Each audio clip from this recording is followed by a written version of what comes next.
on that. Mr. Lee, I'll get you. Sure.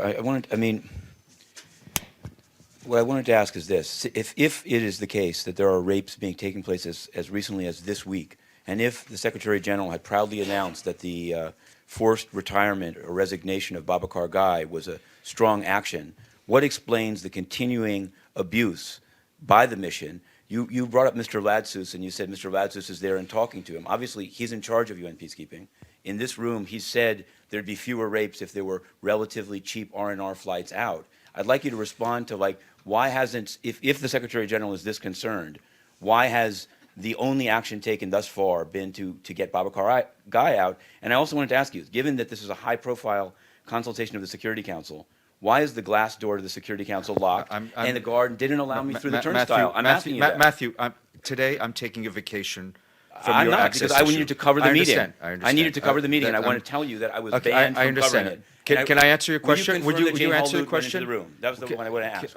I can't confirm it because I didn't see it with my own eyes. Yeah, I will. Okay. First of all, I think it would be, first of all, to go back to a point of disagreement you and I have had for a long time. That's not what Mr. Ladsous said. Did he say cheap flights? That's not what Mr. Ladsous said. Second of all, it is not the only measure that has been taken. We have seen recently whole contingents being rotated out. We have seen increased awareness on behalf of the mission. I think the way these particular cases are a testament to it, how we've been updating people very publicly as soon as their allegations, we're moving forward and we're investigating.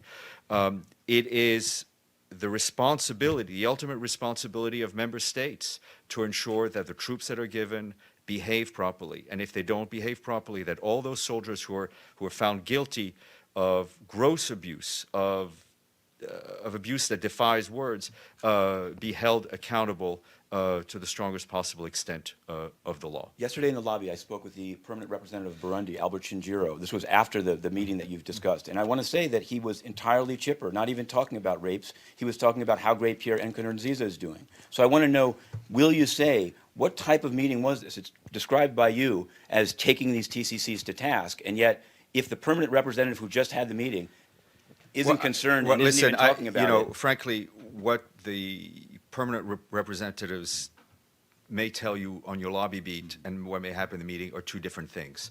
Mr. Kari was very direct into the allegations. The commitment we received from Burundi is that they would be sending national investigating officers within the next few days, and that they were taking these allegations extremely seriously. You know they're investigating mass graves as well, right? Move on.